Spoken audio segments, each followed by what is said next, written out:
नमस्ते फ्रेंड्स, स्वागत है आपका मेरे चैनल पे पॉडकास्ट विद मोनार्क।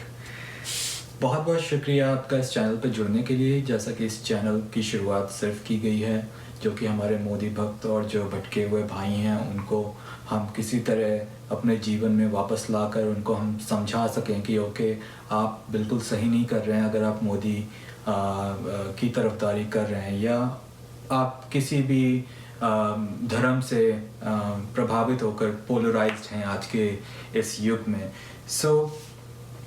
हम सबसे पहले हम ये जानने की कोशिश करेंगे आज की बात। जैसे आज आरटीआई की रिपोर्ट आई है और उसमें पिछले साल में नियर अबाउट 6800 मतलब 6800 जो बैंक स्कैम हैं, जो बैंक फ्रॉड केसेस हैं वो हुए हैं।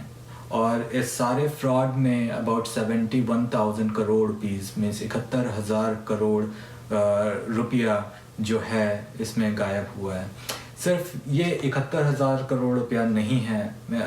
मेरे भाइयों को मैं समझाने की कोशिश करना चाहता हूँ कि मोदी ने पिछले 5 सालों में बिलियंस ऑफ डॉलर्स का मनी लॉन्ड्रिंग की है। और मैं बहुत ही जिम्मेदारी के साथ इन बातों को बोल रहा हूँ क्योंकि ये सारी रिपोर्ट्स इंटरनेशनल हैं और कभी ना कभी और जल्दी होपफुली ये आपके सामने आएंगी। जैसा कि हमें ये पता है कि इस टाइम पे इंडिया में 2 ग्रुप्स बन चुके हैं।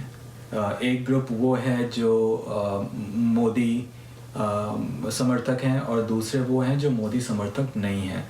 मोदी समर्थक नहीं है इसका मतलब ये नहीं है कि वो देशद्रोही हैं। मोदी समर्थक नहीं है तो उनको ज़रूर कोई ऐसी चीज़ दिखी होगी जिसको देखकर वो ये कह रहे हैं कि नहीं, मोदी ठीक नहीं है। ये मोदी समर्थकों से ज़्यादा उनको नॉलेज होगी।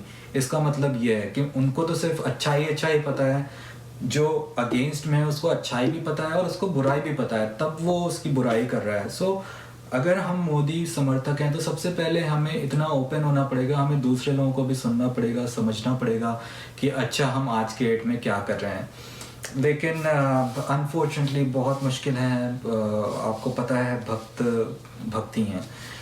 इसके लिए जैसा कि हम आगे वीडियो में सारी चीज़ों को धीरे धीरे करके समझने की कोशिश करेंगे, लेकिन सबसे पहले मैं अपने भाइयों को कहना चाहता हूँ कि सबसे पहले मतलब बहुत ही कॉमन सी चीज़ है और हर जगह अवेलेबल है ऑनलाइन, गूगल पे, आप कहीं पे भी जाके इसको सर्च कर सकते हैं। 4 pillars of democracy. 4 pillars of democracy means judiciary, executives, legislature and media. ये सारे स्तंभ कितने इम्पोर्टेंट हैं, इनका क्या रोल है और क्या कर रहे हैं ये लोग प्रेजेंट टाइम पे। अगर आप इतनी बातों को जान लेंगे तो सच और झूठ आपको सामने पता लग जाएगा। लेकिन आप भक्त हैं, आप इतनी कोशिश नहीं करेंगे, मेरे को पता है, क्योंकि आप इस हद तक डूब चुके हैं कि आपको समझ ही नहीं आ रहा है कि आप कब निकलेंगे इस भक्ति से। लेकिन उसके ये जो मैंने आपको बताया 4 पिलर्स ऑफ डेमोक्रेसी, प्लीज़ आप इसके बारे में सर्च करें, पढ़ें। लेकिन हम इसके बारे में आगे विस्तार से बात करेंगे। लेकिन इसके अलावा मैंने एक और मॉडल तैयार किया है।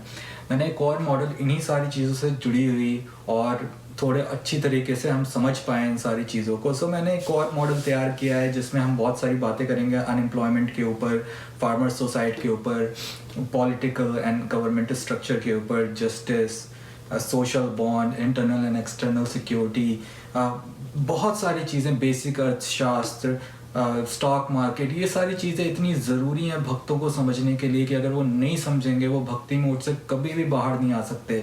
उन्हें बहुत ही बुरा लगेगा आज से 10 साल बाद जब इतिहास लिखा जाएगा कि उन्होंने अपने भारतवर्ष के खिलाफ काम करने वाले लोगों का साथ दिया। मेरे को कहते हुए अच्छा नहीं लग रहा, बट यू आर ट्रीजन। कुछ नहीं कह सकते।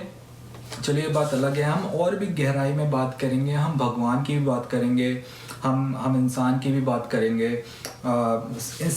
मुझे लगता है कि हमें इन सारी चीज़ों को समझने से पहले अनएम्प्लॉयमेंट और ये एग्जीक्यूटिव, लेजिस्लेचर और ये सब समझने से पहले मुझे लगता है कि हमारे हिंदू भाइयों को सबसे पहले ये समझने की ज़रूरत है कि इंसान कौन है, इंसान क्या है, कहाँ से आया, क्यों आया, हम कौन से हमारे भगवान हैं, कौन कौन से धर्म हमारे आसपास हैं, हम क्यों हेट करते हैं उनसे। गॉड इज़ वन है, हम सबको पता है, उसके बाद भी बिल्कुल भी परेशान होने की दोस्तों ज़रूरत नहीं है। मैंने बहुत बहुत बहुत आसान भाषा में इसको प्रस्तुत करने की मैं कोशिश करूँगा।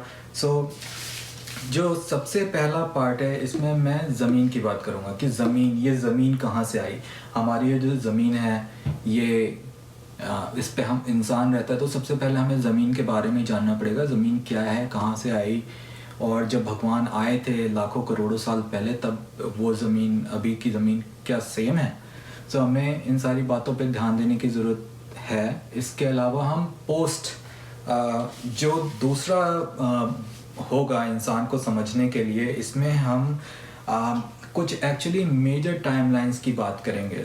मेजर टाइमलाइंस में जैसे 300 करोड़ 300 मिलियन ईयर्स बैक क्या हुआ, फिर हम बात करेंगे 5 मिलियन ईयर्स बैक क्या हुआ, फिर 325,000 साल पहले क्या हुआ, 72,000 साल पहले क्या हुआ, 12,000, 6,000, 3102 BC, 2600 BC, 2100 BC, 1517 BC, 600 BC, 2 CE, 31 CE, 600 AD, 1492 AD and 2019 21st century। हम इन सारी टाइमलाइंस के बारे में विस्तार से बात करेंगे, बट मैं अभी यहाँ पर सिर्फ फर्स्ट पार्ट यानी ज़मीन के बारे में बात करके मैं अपनी वीडियो को समाप्त करना चाहूँगा। बट मैं आपसे नेक्स्ट वीडियो में हम दूसरे पार्ट इन सारी टाइमलाइंस के बारे में बात करेंगे। अगर आपको मेरी खबरें और मेरी बातें अच्छी लगी तो आप प्लीज़ इस चैनल को सब्सक्राइब करें, प्लीज़ मेरे इस वीडियो को लाइक करें, शेयर करें। एंड अब हम आते हैं ज़मीन पर। ज़मीन कैसे? ज़मीन हमारी पृथ्वी का जन्म अबाउट 4.5 बिलियन ईयर्स बैक हुआ था। 4.5 बिलियन ईयर्स से अभी तक इंसान कहाँ था भाई?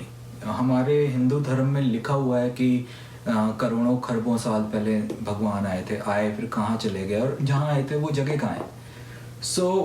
जैसा कि मैं आपको बताना चाहूँगा दोस्तों, हमारी पृथ्वी इस तरह से बनी हुई है कि इसमें पुरानी ज़मीन जो होती है ये ख़त्म होती जाती है और नई ज़मीन वोल्केनोस के थ्रू बनती रहती है। पहले बनती कैसे हैं हम इसको जानेंगे कि हमारे यहाँ अभी पृथ्वी लोक पे 600 एक्टिव वोल्केनोज हैं और उनमें से 20 वोल्केनोज सुपर वोल्केनोज हैं। मीन्स बहुत ही ज़्यादा, जैसा कि आप वीडियो में देख रहे होंगे इस टाइम पे, बहुत ही ज़्यादा एक्सटेंसिव, बहुत ही ज़्यादा ह्यूज इम्पैक्ट होता है इन सारी सुपर वोल्केनोज का। हमारी लाइफ में, हमारे पृथ्वी में काफ़ी बार ऐसा टाइम आया जब वोल्केनोज, और ये कंटिन्यूअस प्रोसेस है हमारी पृथ्वी का। ये कंटिन्यूअसली लावा उससे निकलता है। लावा जो है ये मिक्सचर होता है ये आयरन और रॉक के पार्टिकल्स का।